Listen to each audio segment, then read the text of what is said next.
இப்போது வந்திருக்கக்கூடிய ஒரு அண்மை செய்தி, மாண்புமிகு தமிழ்நாடு முதலமைச்சர் அவர்கள் இல கணேசன் அவருடைய மறைவிற்கு இரங்கல் தெரிவித்து ஒரு அறிக்கையினை வெளியிட்டிருக்கிறார்.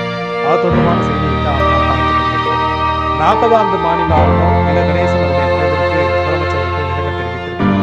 மூத்த அரசியல் தலைவரும் நாகாலாந்து மாநில ஆளுநருமான இல கணேசன் அவர்கள் மறைந்த செய்தி அறிந்து மிகவும் துயருற்றேன் என்று குறிப்பிட்டிருக்கிறார். இல கணேசன் பாஜகவினுடைய மாநில தலைவர், பாஜகவினுடைய தேசிய துணைத் தலைவர், மாநிலங்களவை உறுப்பினர், ஆளுநர், இப்படி பல்வேறு பொறுப்புகளை திறம்பட வகித்தவர் என்று முதலமைச்சர் குறிப்பிட்டிருக்கிறார். அரசியல் வாழ்க்கைக்காக திருமணம் கூட செய்து கொள்ளாமல் பொது வாழ்விற்கு தன்னை அர்ப்பணித்துக் கொண்டவர் இல கணேசன் என்று முதலமைச்சர் குறிப்பிட்டிருக்கிறார்கள். நெருக்கடி நிலை பிரகடனத்தை கண்டித்து போராட்டம் நடத்தி பாடல்களையும் அவர் எழுதியிருக்கிறார். மாற்று கொள்கைகள் கொண்ட இயக்கங்களில் உள்ள தலைவர்களிடத்திலும் மரியாதை பாராட்டி மாண்புடன் நடந்து கொண்டு அரசியல் நாகரிகம் பேணி காத்தவர் இல கணேசன் என்று முதலமைச்சர்கள் தன்னுடைய அந்த இரங்கல் செய்தியிலே குறிப்பிட்டிருக்கிறார்.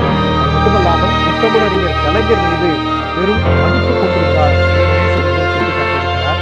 அவருடைய இல்லத்தில் நடக்கக்கூடிய அனைத்து நிகழ்ச்சிகளுக்கும் அவரும் அவரது குடும்பத்தினரும் என்னை நேரில் வந்து அழைக்கும் அளவிற்கு நல்ல நட்பினை நாங்கள் இருவரும் பேணி வந்தோம் என்று முதலமைச்சர்கள் குறிப்பிட்டிருக்கிறார்கள். அதே போன்று உடல்நலம் குன்றி மருத்துவமனையில் சிகிச்சை பெற்று வந்த அவர் முழு உடல்நலம் பெற்று மீண்டு வருவார் என எதிர்பார்த்திருந்த சூழ்நிலையில் அவருடைய இந்த மறைவு செய்தி என்பது வேதனை அளிக்கிறது. அன்னாரை இழந்து தவிக்கிற அவரது குடும்பத்தினர், அரசியல் கட்சி தலைவர்கள், நண்பர்கள் உள்ளிட்ட அத்துணை பேருக்கும் ஆழ்ந்த இரங்கலையும் ஆறுதலையும் தெரிவித்துக் கொள்கிறேன் என்று முதலமைச்சர் அவர்கள் அந்த இரங்கல் செய்தியிலே குறிப்பிட்டிருக்கிறார். அது தொடர்பான செய்தியைத்தான் நாம் பார்த்துக் கொண்டிருக்கிறோம். எளிமை, அதிர்ந்து பேசாத பண்பு, அனைவரையும் அரவணைத்து செல்லும் தன்மை ஆகியவற்றால் எல்லாரிடத்திலும் நண்பர்களை கொண்டவராக இல கணேசன் அவர்கள் விளங்கினார். என்னுடைய மீதும் தனிப்பட்ட முறையில் அன்பு காட்டி வந்தார்.